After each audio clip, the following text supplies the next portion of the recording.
Hello everyone and welcome back to the channel. I'm going to be playing through a small scenario from the Heroes series, and I've decided this evening I'm going to pick on the second scenario from Heroes of Stalingrad, which is very evocatively titled Not One Step Back, after Joseph Stalin's famous order to that effect. So what is happening here is this is one of the early scenarios in the game, so it's quite an easy one, and it's also quite a good one to use as a teaching tool because there's a small number of units involved on both sides. Vehicles are introduced insofar as the Germans have a light reconnaissance vehicle attached to their force. And so what we're looking at here is the setup of the game. The two boards are fairly self-explanatory. We've got two ruined buildings and we have an objective marker there. The Soviet side is set up on that side and likewise the Germans on that side. I've slightly compressed the players area into a single place so that you can see what's happening on both sides of the board. Now normally these would be separated. The German player would be sitting on that side, Soviet player would be opposite. And I'm going to start by just showing you a bit of a close-up of both sides' tables of organisation. So starting with the Germans, their force comprises elements of the 26th Regiment, 1st Battalion, 24th Panzer. So these are Panzer Grenadiers. We've got a standard 50-point force of Panzer Grenadiers, a couple of fire groups and a heavy machine gun. Got the Horch 901 scout vehicle. They've got the intrinsic force there with an officer, two more fire groups and another heavy machine gun. And lastly, they've gone for a logistical bonus in the form of extra ammunition, which gives them these firepower bonuses. Counter is expended every time they make use of it. On the Soviet side, we have elements of the Volga Rifle Battalion. These are drawn from the 650th Regiment's 1st Battalion, 138th Rifle Division. And they've got a somewhat different setup to the Germans. They've got a heavy machine gun group, which is built around a couple of fire teams and a 1910 Maxim. There's an additional support group with more fire teams and the DP-28 light machine gun that they're supposed to be protecting. And the core element is more fire teams, essentially more infantry and a sprinkling of Frontoviki veterans, but decent units, but they do break easily. There's not very many of them. So that is where we... Oh yes, lastly, the Soviets have opted for additional grenades. So very much akin to the German resources, except that they have to get in close to use these, but they can be pretty devastating.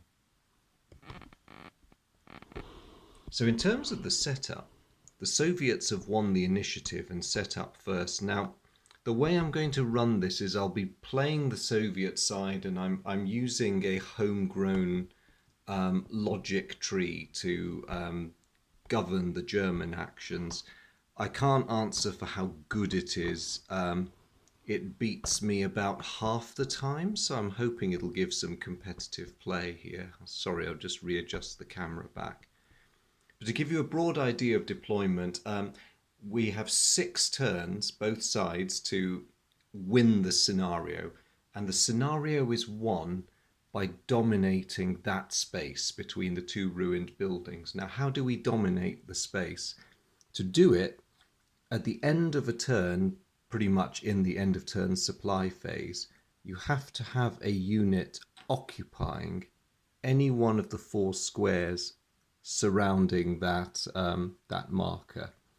So essentially it's going to be bloody. It's quite easy for both sides to occupy the buildings and pound away at each other, but actually getting boots on the ground in that killing zone is going to be tricky.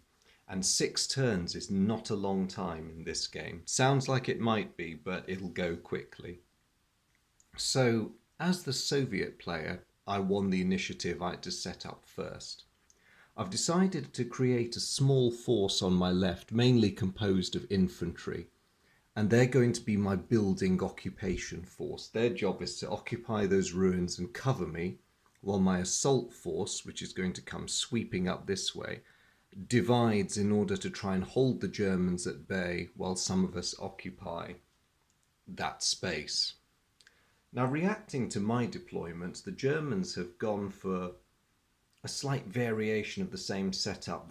They've put together a powerful combined arms assault group with more than half their infantry, the scout vehicle, which is decently armed with heavy machine guns, one of the heavy machine gun teams over there.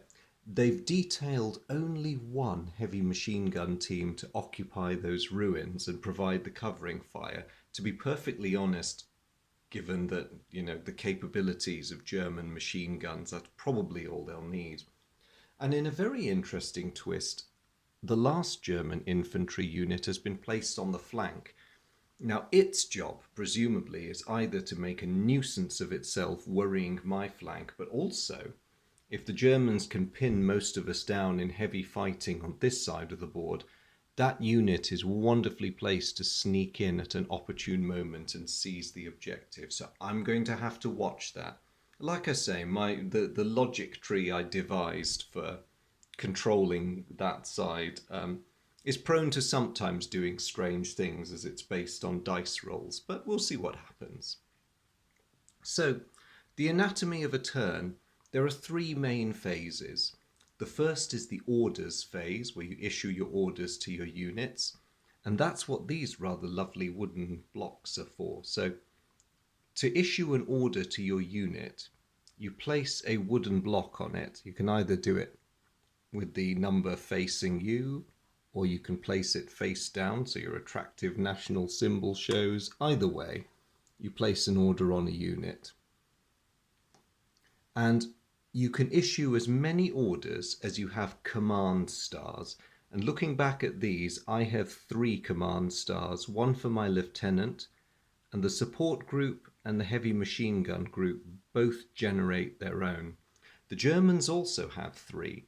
Their Panzer Grenadier group generates an intrinsic 1, and their officer, reflecting the generally better standards of junior officers in the German army, generates 2. So the Germans have an advantage in terms of the quality of their officers, but it's also a terrible vulnerability, because as you suffer casualties and your groups begin to be broken, you lose the associated commands. The peril for the Germans is if they lose their officer, who is quite a capable unit in his own right, they lose 2/3 of their command and control ability. Now, when it comes to resolving orders, these numbered orders have to be resolved in the order that they're given. So you can't, unless a card allows you to, you can't activate unit number 2 before you activate unit number 1.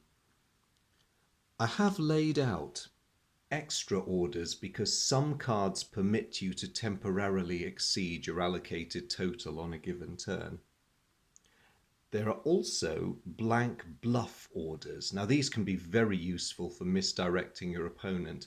Because I'm effectively playing this game solitaire and open hand, I won't be using these because they'll just slow things down, but I want to make you aware that they exist and they're a part of every single game, even the most basic.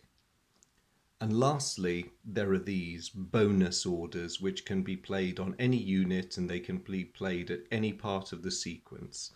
So let's say one of these was available to the Germans, they could play them, they could activate that in between 1 and 2, or before 1, or they could put them right at the end of the sequence and activate them afterwards.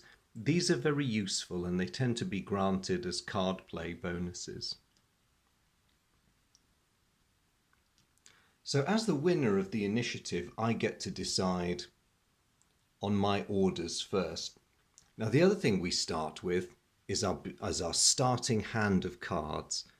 I have fallback, burst into action, and surprise.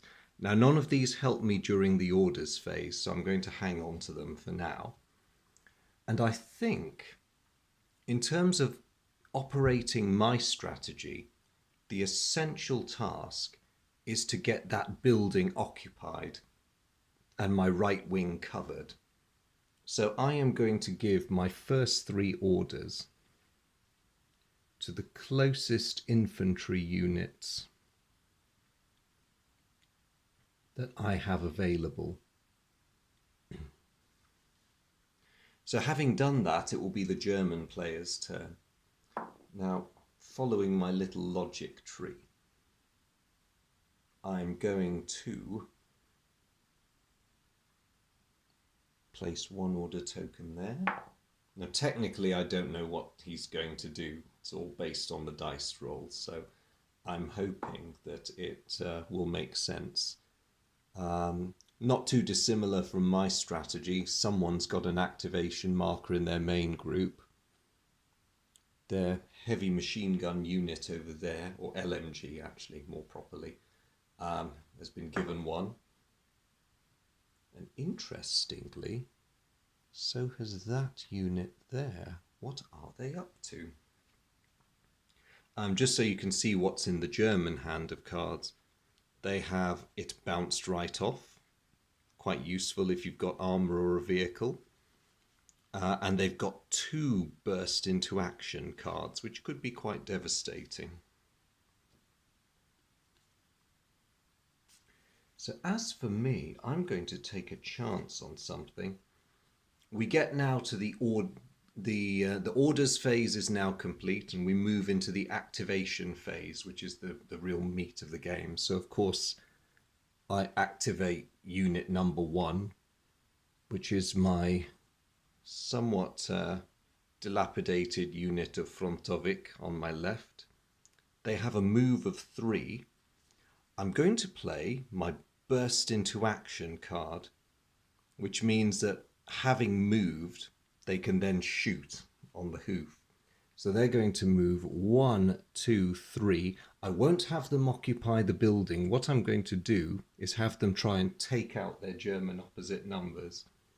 So the range is 1, 2, 3, 4, 5, 6, 7, 8. Ah, that's a pity.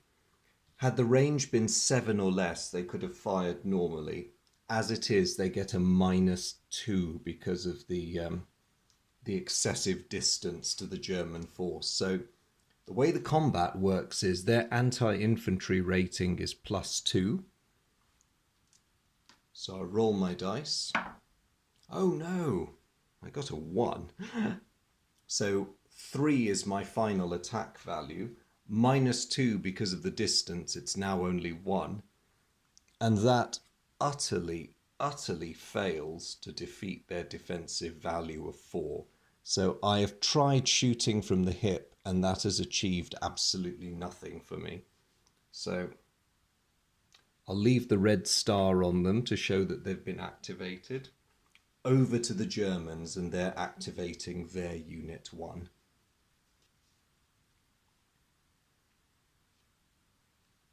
So their fire group is going to go for a little sneakiness, I think.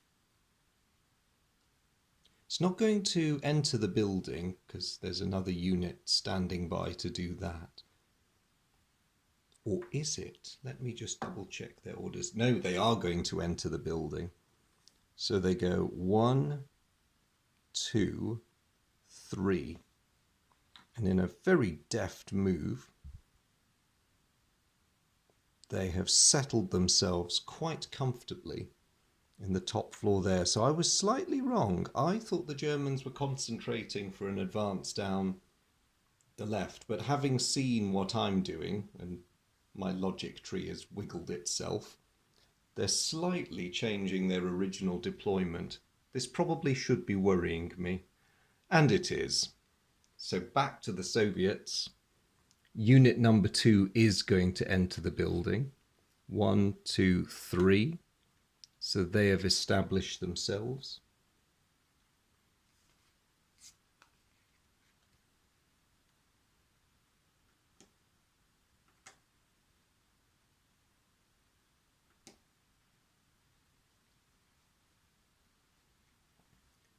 The German second unit is going to go 1, 2, 3.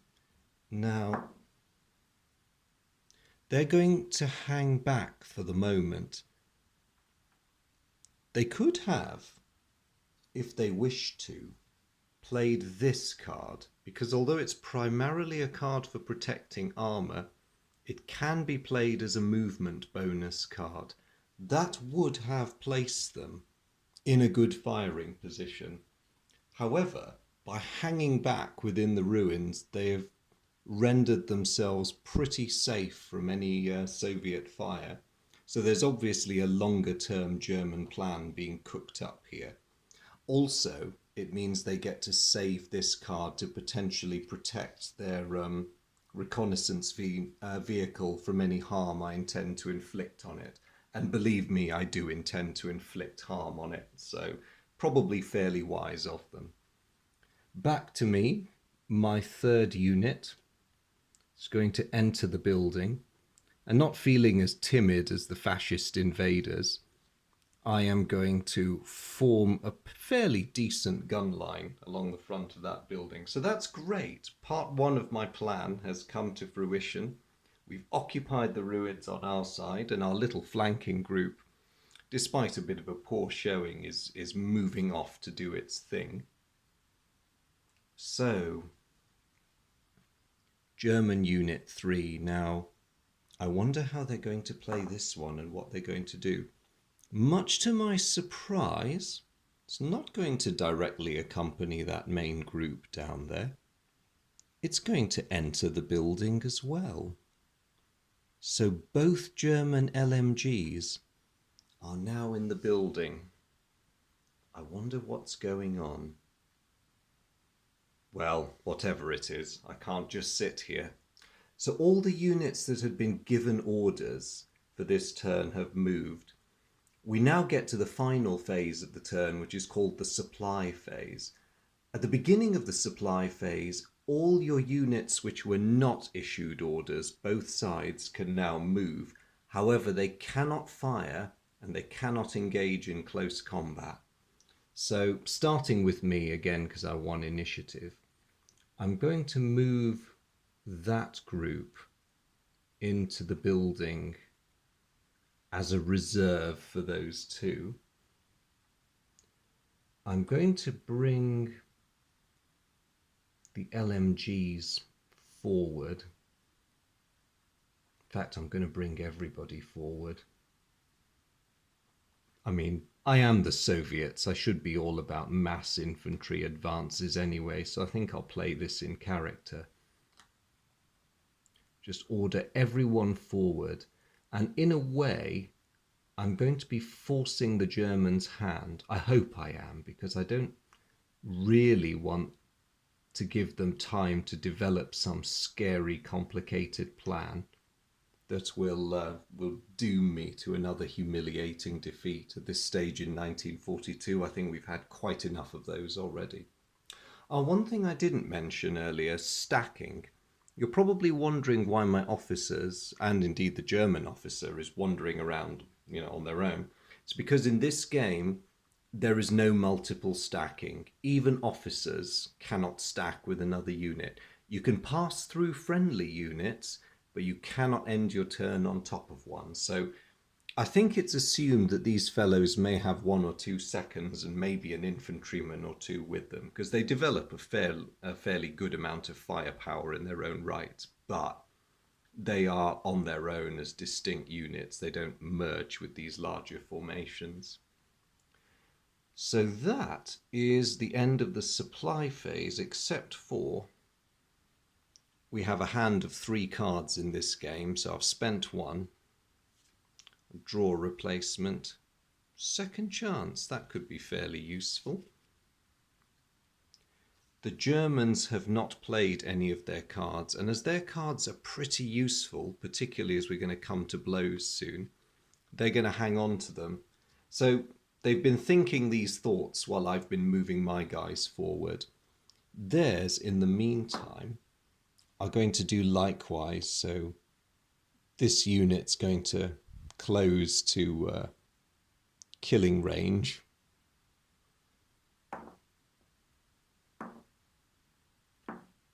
But interestingly, aside from moving their officer forward into the lee of that building, the main German force is going to hang back. Now I wonder what they're up to.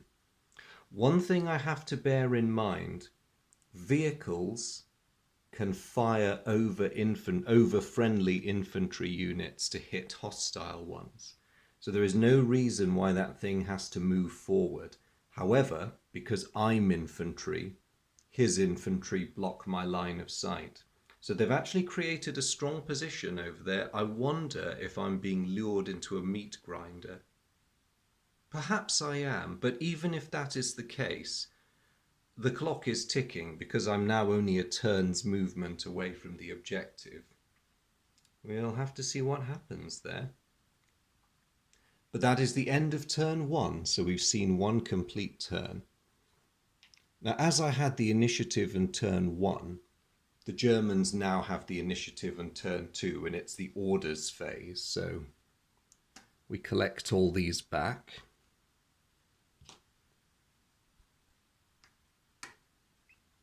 At the end of the supply phase, each unit also, if it has suffered any suppression markers, would lose one of them at this point. I will remind us of that again when the bullets start flying, but aside from my rather inaccurate fellows over there, it's been a fairly quiet first turn. Unusual for Stalingrad, one would say. So what are the Germans going to do? They have a lot of options now, and they are going to start exercising them. That unit gets an order. I think I know what they have in mind. That unit also gets an order. Interesting. And lastly, so does that unit. Okay, I wonder what is going on. Well, as I'm fairly interested in whittling the Germans down, I'm going to give my covering units in the building some fairly hefty fire orders. And I think I want to get my Frontovic out of trouble. I do want to commit these guys, but I know that I can move them in the supply phase. And really, with my somewhat soulless Soviet hat on, my thinking is that they can be advanced forward without having to engage in combat. They're just, I hesitate to say they're expendable, but as long as I can get some of them there holding the objective, that's what I want. I can leave it up to the fellows in the building to do the suppressing and the killing while they move forward. And I really don't like what's developing over here, so let's just see how it plays out. So, orders phase is complete. No one has any cards that can influence the orders phase, and so we go straight to the gameplay again. The Germans activate this unit.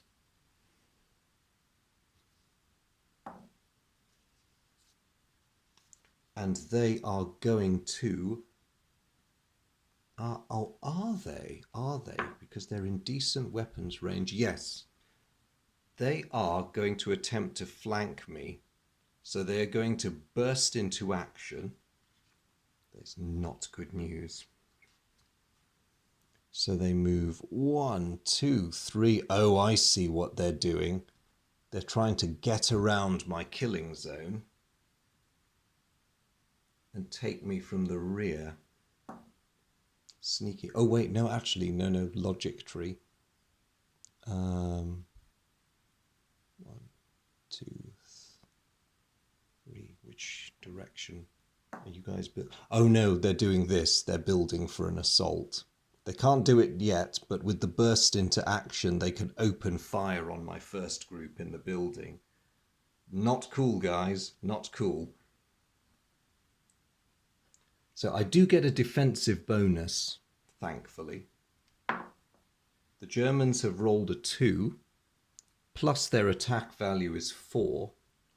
My defense value is 4, plus 2 for the buildings defense value. Theirs is too low to damage me. That is a relief. If they had expended ammunition and rolled higher, that would have been different. Actually, let's say they did hypothetically expend ammunition, because it's good as an example. That would have added a further +1 to their attack. Still wouldn't have been enough to defeat my defences, but it would have been a good rush tactic for the Germans. And to be honest, I wasn't expecting that. The other beautiful thing is not only are they set up to either assault into the building, they are dangerously close to the objective and on my side of the street, thank you very much. So that is not a happy first turn for me. The other problem I have is that they've made it rather dangerous for me to use grenades. Because in order to target them, I'm going to have to lob one over the rubble. They've also presented me with a hideous choice. On the one hand, they're now an inert unit for the rest of this turn. I have to worry more about what they're doing. But then on the other hand, if I leave them, it's going to be a potential threat for next turn. I think in the interest of showing you how a grenade works, I am going to lob a grenade at them. So I expend one of my grenade counters. That indicates it has a range of 2 and that it can be thrown over blocking terrain. And it does 2 damage to infantry. They're the only target in the vicinity.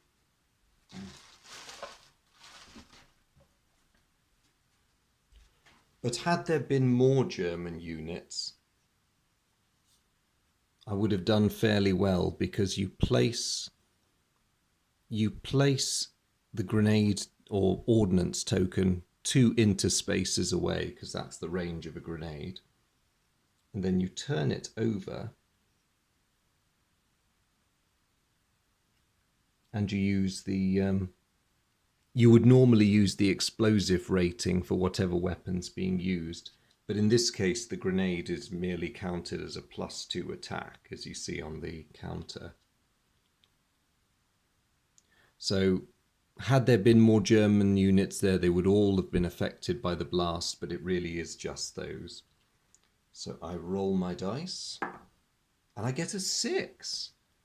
2 is 8. Well, that is absolutely fantastic. I have inflicted losses on the German fire team.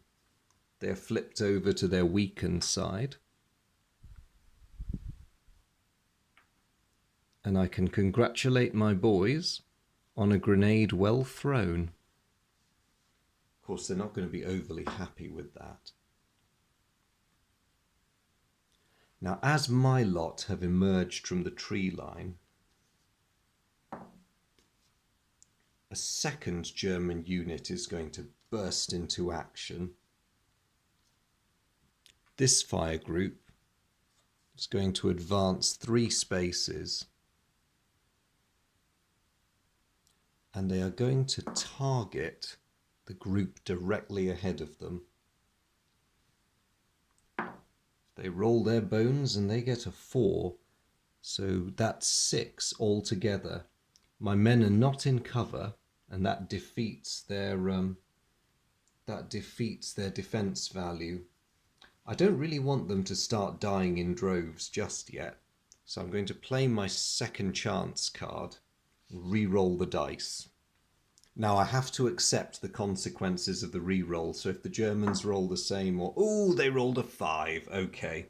Lady Luck was not on our side, so weapons fire tears into my center fire team and they suffer losses. All right, they definitely got their own back on us that time. Now, as for me, what should I do?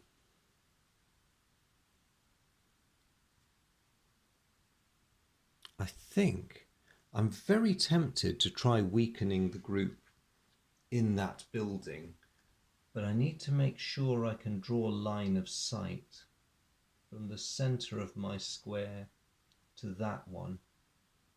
And I'm not totally convinced I can, because there's just a little bit of rubble in the way blocking the line of sight, but it's very minuscule. So I think we're going to have to roll off for this one, because it's debatable whether those red bits of wall are blocking line of sight or not. So in a friendly manner, we agree to roll off. I roll higher, so we're going to say that that is within line of sight, and that will remain the case for the rest of the scenario. So my boys are going to open fire on the Germans in the building opposite.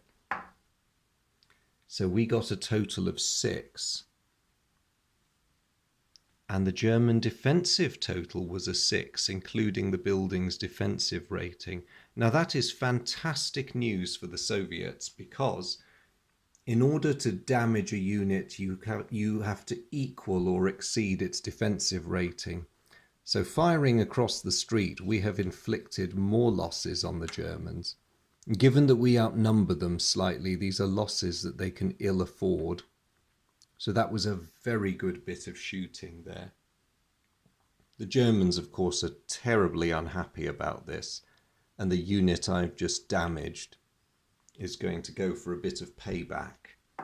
But which unit to target? They are going to hit their tormentors in the building opposite, and they're going to target the rightmost one to make things just a tiny bit easier for that unit there. They get a 5 plus 1 in their weakened state. That's a 6 altogether. The Germans have had their vengeance. My fire team on this side of the building has taken some losses in return, so the action's really hotting up now. The last question is, what am I going to do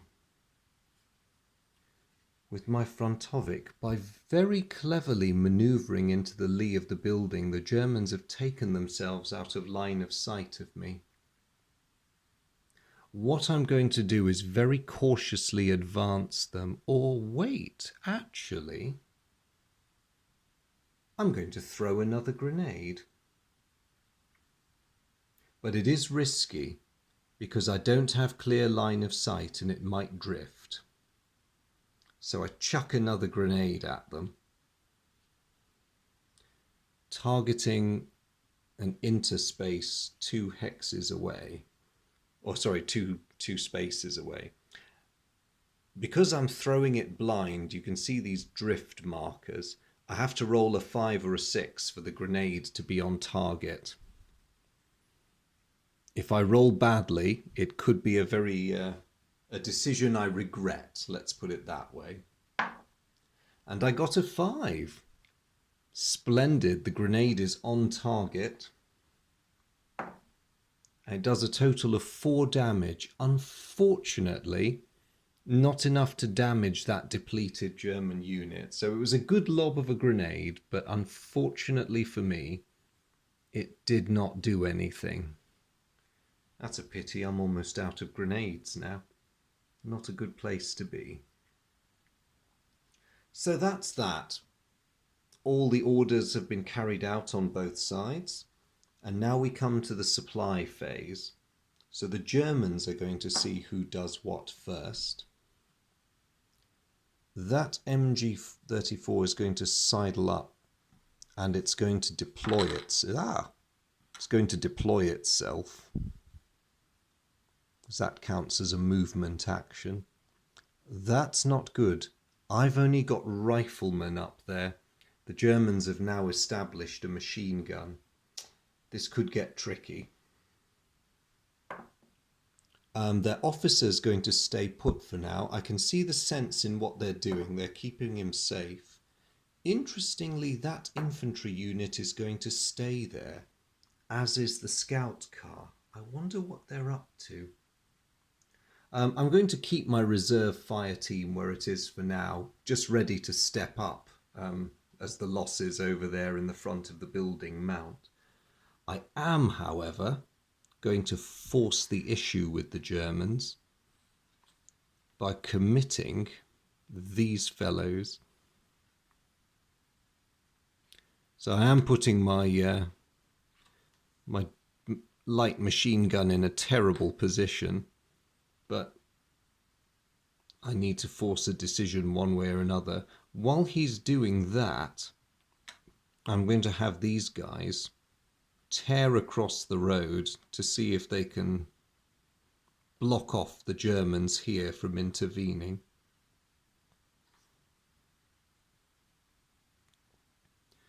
This is hugely vulnerable, but I'm going to get my heavy machine gun to deploy in the street to engage the Germans in the building. See if I can't overwhelm and bewilder them. These fellows can move up. From here I could either deploy them that way or that way. And I'm going to do that. Do you know, I've just realised something. In my excitement, I hadn't realised that for a second or two, I've actually won the scenario. Because there is nothing the Germans can do before the end of the supply phase to stop me. Okay. Well, whatever plan they were cooking up, it wasn't a terribly good one because I've managed to just swamp them. Wasn't quite thinking. I suppose if it if this had gone on another turn, that might have been different. Okay, well, the Russians have won the scenario. That is it. So that is how easy it can be to take an objective and hold it in this game. What I might do, because I've not advanced very far into it, is let's assume that everything didn't depend on a take and hold by the end of the turn. And I'll carry on playing just a little bit longer. We'll do one more turn just to see what might have happened if we'd carried on and whether this would have got a tiny bit bloodier. So all of these come back.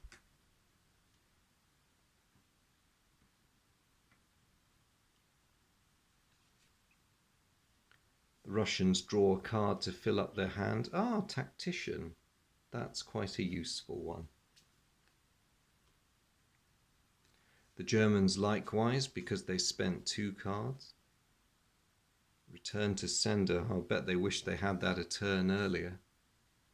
And repairs. Again, potentially useful for their vehicle, but it hasn't really been in action yet.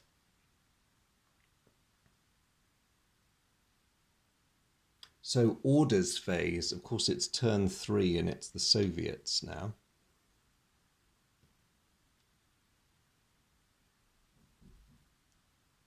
Well, I'm going to take advantage of my very forward position to see if I can just inflict casualties.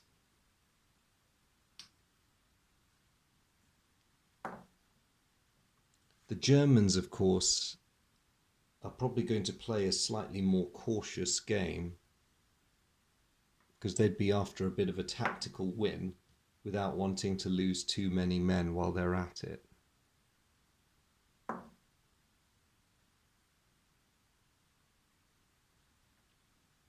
Oh yes, I almost forgot. I would have played tactician to have given myself an additional order. Mainly because I really want to fire the heavy machine gun into that building, if they let me.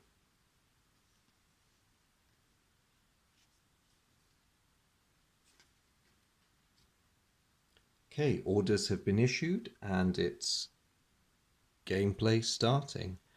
There's no reason for my fire team to advance, especially not when we're within killing distance, so I am just going to have them fire at the German infantry unit opposite. Oh dear, we rolled a 1. That does not bother them in the slightest.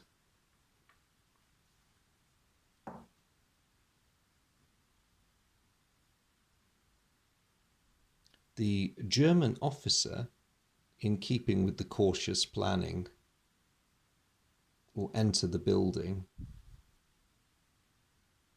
and stay low.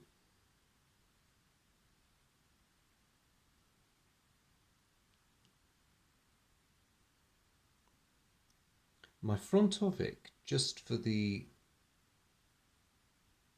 No, I was going to throw a grenade, but I won't. I'll just open fire conventionally. We got a 2 for a total of 4.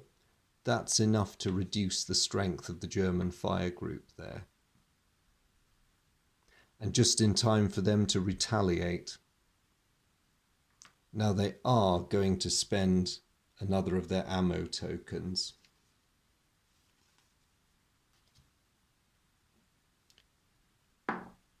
So they roll a 1, fire combat strength plus the token gives them a total of 3.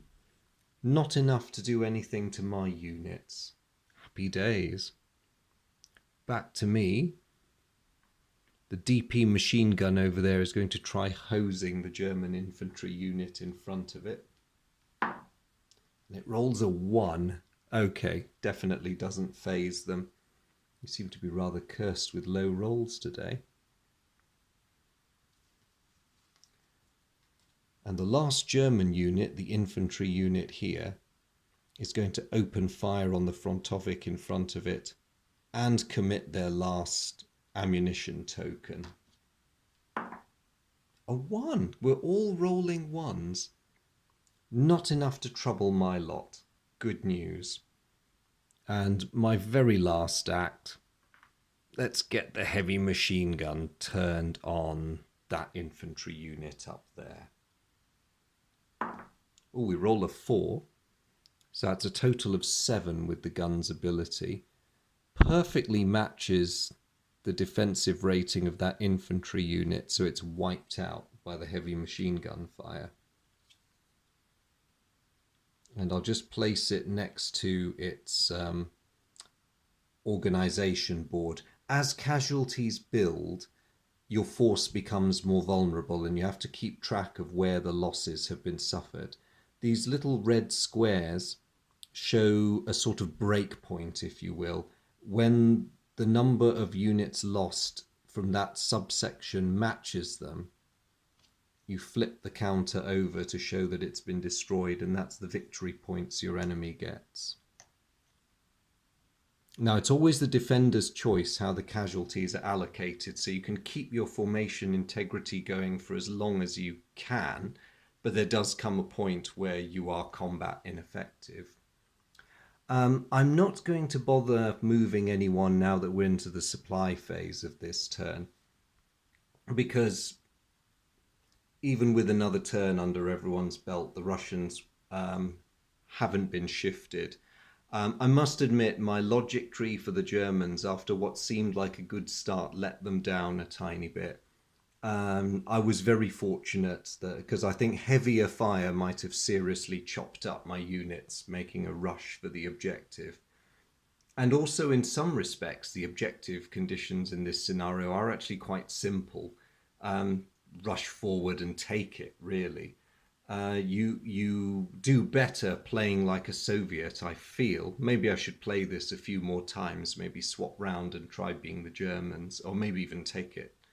Find myself a human player for once to try this out against. I've done it before, I can definitely do it again. But I hope that this has been a useful introduction to you in terms of how this game works, how the turns play out. As you can see, the structure is remarkably simple for a game that actually is quite absorbing and returns some pretty interesting results. So I think that really when we talk about the complexity of this game building, it's really a matter of the complexity growing where you have bigger scenarios with more complex victory conditions. Some of the scenarios in this game can climb up to 6 to 8 of these map tiles, so you do end up with some pretty large engagements. But I like this one because it's nice. it's fairly self-contained and in a way that's very evocative of the battles in and around Stalingrad. There actually isn't that much maneuvering room. You've got your two buildings, and the Russians are lucky to have a tiny bit of woodland. Well, it's not even woodland; it's just a few trees. But it's very much a head-on engagement. You just go for it. There's an objective to be taken. Seize it, hold it, and along the way, learn how your various units work. And above all, have fun with the game system. This definitely is one I will be using if I have the pleasure of teaching anyone to play this game, because I think it's a nice, reasonably balanced introduction. I think more aggressive play on the German side would equally have won the day for them, but I was trying to play it in character as well as forcing my dodgy logic tree on them. But anyway, I will be wrapping up with some concluding thoughts about this game system as a whole in the next video.